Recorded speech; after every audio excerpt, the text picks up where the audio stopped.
ذرية من حملنا مع نوح إنه كان عبدا شكورا۔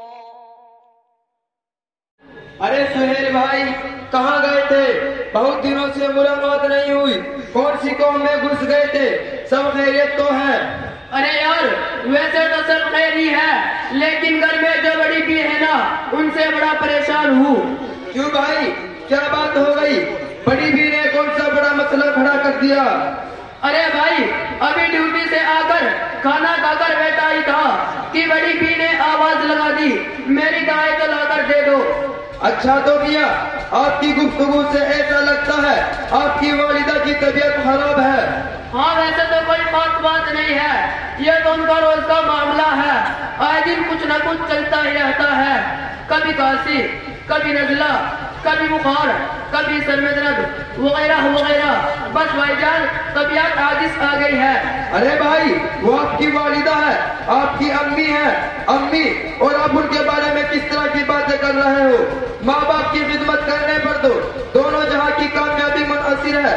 ہمارے آقا حضرت محمد صلی اللہ علیہ وسلم کا فرمان ہے ماں کے قدموں کے نیچے جنت ہے اور باپ اس کا دروازہ ہے، اس لیے ان کی خدمت کرنے سے جی نہیں چلانا چاہیے۔ ارے بھائی ہمارے اوپر ان کے اس قدر احسانات ہیں جن کو شمار نہیں کیا جا سکتا۔ ارے میاں کس چیز کے ان کے احسانات ہیں؟ پورے پونے 2 سال سے پریشان ہوں، نہ رات کو چین سے سو سکتے ہیں نہ دن کو سکون ہے، کبھی یہ کرو کبھی وہ کرو، کبھی یہاں آؤ کبھی وہاں جاؤ۔ بھائی جان میں اس قدر پریشان ہوں کہ اگر تم میری جگہ ہوتے تو قسم خدا کی گھر چھوڑ کر چلے جاتے۔ ارے وہ پریشان صاحب السلام علیکم ورحمۃ اللہ وبرکاتہ۔ وعلیکم السلام ورحمۃ اللہ وبرکاتہ۔ کافی دیر سے میں تمہاری بات چیت سن رہا تھا، معاف کرنا برداشت نہ ہو سکا تو درمیان میں حاضر ہو گیا ہوں، لیکن میاں تمہاری گفتگو سے میرے دل کو بہت تکلیف پہنچی ہے۔ آپ کو کیا تکلیف پہنچی ہے ذرا بولو آپ بھی۔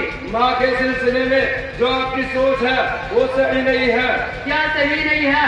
آپ وضاحت تو کریں۔ ارے صاحب آپ کی گفتگو سے لگتا ہے کہ ماں باپ آپ کے لیے بوجھ ہے، حالانکہ ماں باپ کا اللہ تعالیٰ نے وہ مقام اور وہ مرتبہ رکھا ہے کہ جن کی شان قرآن پاک میں اللہ تعالیٰ نے یوں بیان فرمائی ہے وَقَضَىٰ رَبُّكَ أَلَّا تَعْبُدُوا إِلَّا إِيَّاهُ وَبِالْوَالِدَيْنِ إِحْسَانًا إِمَّا يَبْلُغَنَّ عِندَكَ الْكِبَرَ أَحَدُهُمَا أَوْ كِلَاهُمَا فَلَا تَقُل لَّهُمَا عطا فرمائے۔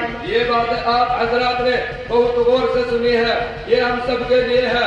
اگر کسی کے ماں باپ ناراض ہے تو گھر جا کر ان سے معافی طلب کرے اور آخری دم تک ان کو خوش رکھنے کی پوری کوشش کرے۔